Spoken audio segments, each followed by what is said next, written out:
Imagine this. Apple's influence going way beyond your phone.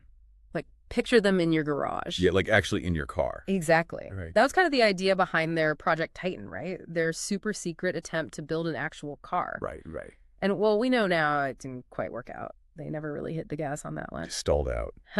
Yeah.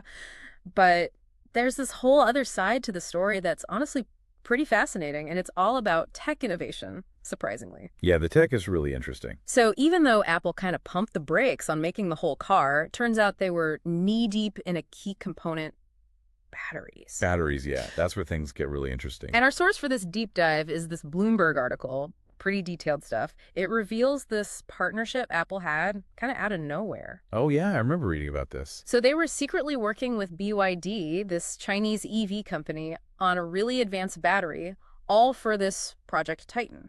Which is wild, right? Apple being so secretive. Totally. And the timeline's interesting, too. This goes way back to 2017. 17, wow. So not some quick fling. And get this, over 180 patents came from this whole thing. That's a lot of paperwork, even for Apple.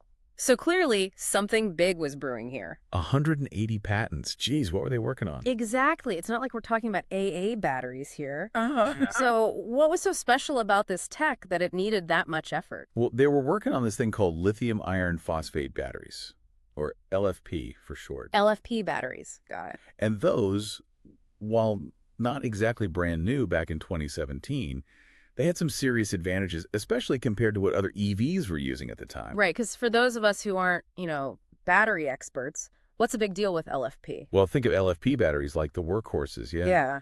Compared to those other EV batteries back then, these were known for being way safer, lasting longer, more stable overall. So basically, longer charges, less risk of, like, those battery fires you hear about sometimes. Exactly, exactly. Less risk of those, longer charges, more stable. It's a win-win, really. Sounds like it. But knowing Apple, they probably weren't content with just using, like, off-the-shelf LFP tech. Oh, absolutely not. They wanted to push it further. Yeah. Especially when it came to range, which is huge for EV buyers.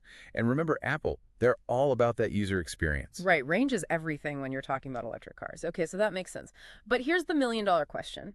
Why put all this time and effort into perfecting this battery tech if they weren't even going to be the ones building a car? Well, that's where it gets even more interesting.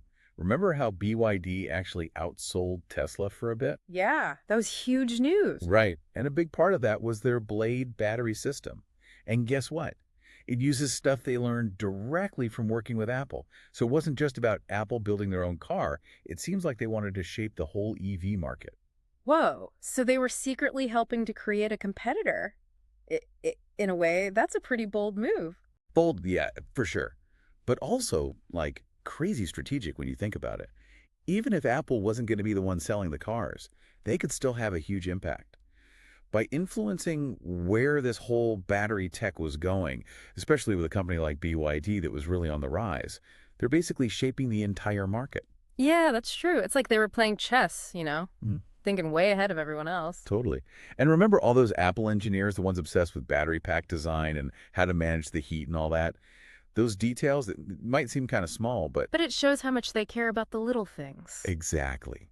Apple is obsessed with making things that look good and are easy to use. Yeah. It's like part of their DNA. Yeah, it's like what they did with the iPod, right? Nobody was out there raving about the chips inside or whatever. Right. But all that behind-the-scenes stuff, that's what made the iPhone possible. Exactly. And don't forget, Apple is super into augmented reality and wearables now.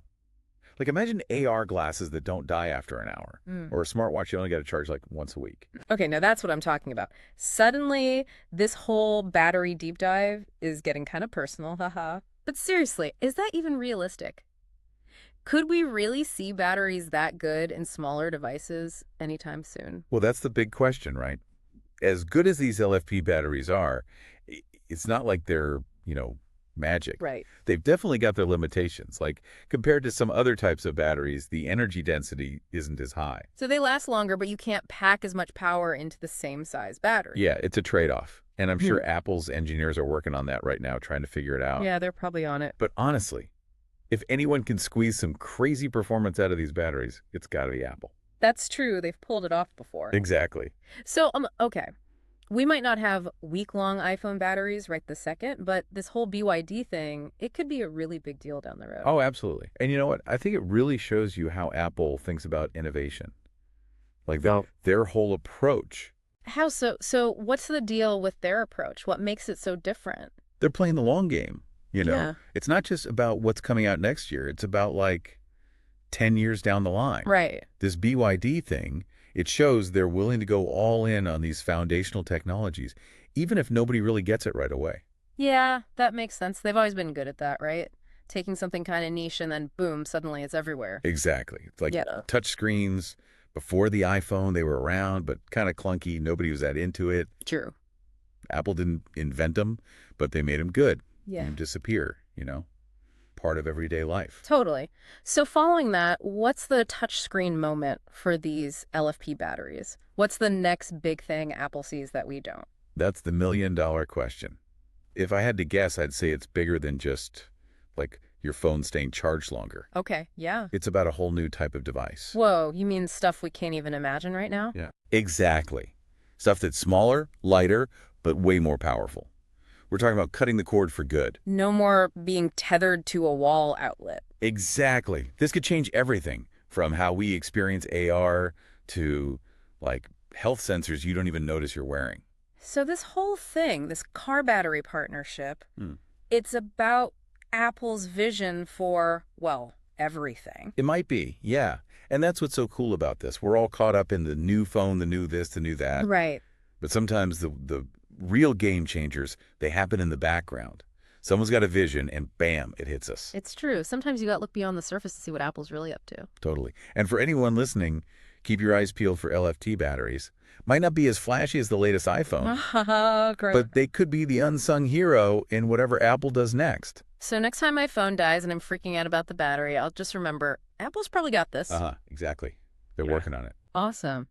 Well, that about wraps it up for this deep dive. Thanks for joining us for this electrifying look into the world of Apple batteries. Yeah, thanks for having me.